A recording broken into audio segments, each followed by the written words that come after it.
Myself Raj, welcome to Raj Online Trainings. In the series of Java Programming, the Complete Placement Course, let us go with one more new topic in this video and which is very important during interview times. That is, we are going to discuss about structured programming versus object-oriented programming. This is very important as a fresher. Now, let us start understanding about structured programming initially. So what is this structured programming is like? Structured programming is also known as procedural oriented programming, POP, what we call it as POP. In this structured programming, it is going to use the concepts of calling the procedures. These procedures we can even call it as subprograms or functions or routines, subroutines like that. Different people use different terminology. So let us go with the name like procedure or function. So in this structured programming, what it is going to do? It is going to use the concept of what? Calling the functions here. In structured programming, whenever you want to develop a program, we divide the program in the form of functions.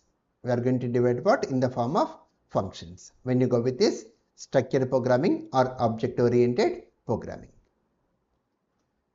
The example programming languages under structured programming are like all the older languages like BASIC, COBOL, Pascal, C language. All these are example programming languages of structured programming. Coming to this object-oriented programming, it is a programming model which is based upon objects. So here we think in the terms of real-time objects. So the meaning of object is like a real-time entity. The meaning of object is not a real-time entity. For example, if you consider a laptop, what features do you check in laptop? Like the processor speed, the make, the model, the color, the price, RAM capacity, hard disk capacity like that. So these only we call features. So any real-time entity we call it as object. In case of object-oriented programming, we think in the terms of what? Objects over here. Then, what objects contains? Objects contain data in the form of attributes and the code in the form of methods. So what object contains? The data we are going to hold in the form of attributes, even we call it as properties or fields or data members, and we write the code in the form of methods. Methods even we can call it as functions. In object-oriented programming, the programs are designed using the concepts of objects that interact with real-time entities. So whatever the application we are developing, we treat in the form of real-time entities. Like if you want to manage something related to employee, we are going to create a class employee.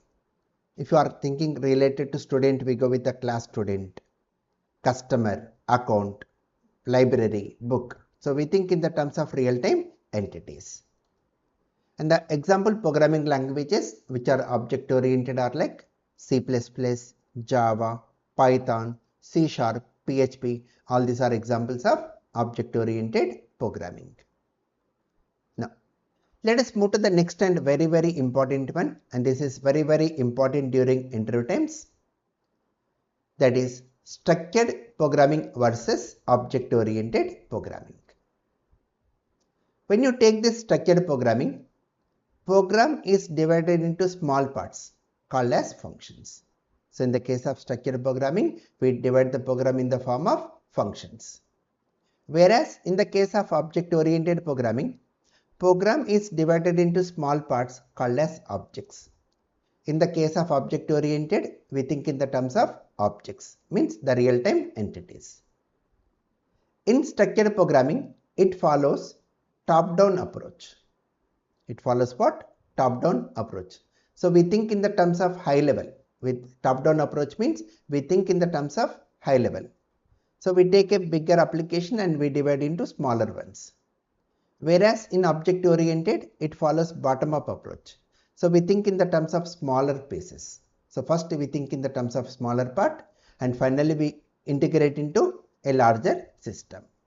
Top-down approach means bigger application to smaller pieces. Bottom approach means we divide the task into pieces and we finally integrate into a bigger application. In the case of structured programming, no access specifiers. Whereas in object-oriented programming, we are having access specifiers like private, protected, public, like that.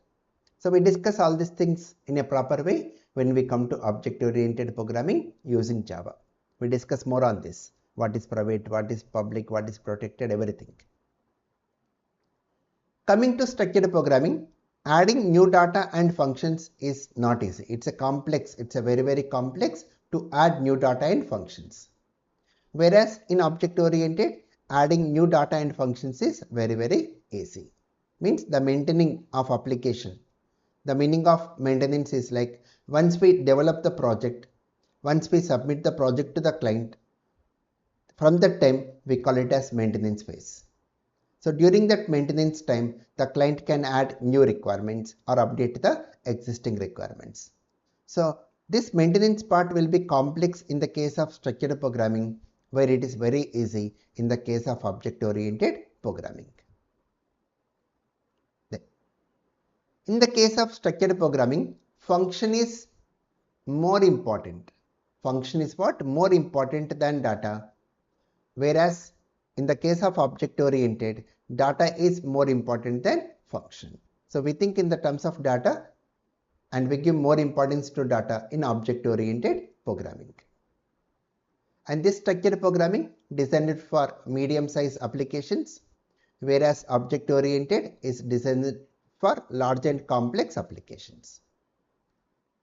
In structured programming, code reusability is absent, whereas this code reusability is present in object-oriented using the concept of inheritance.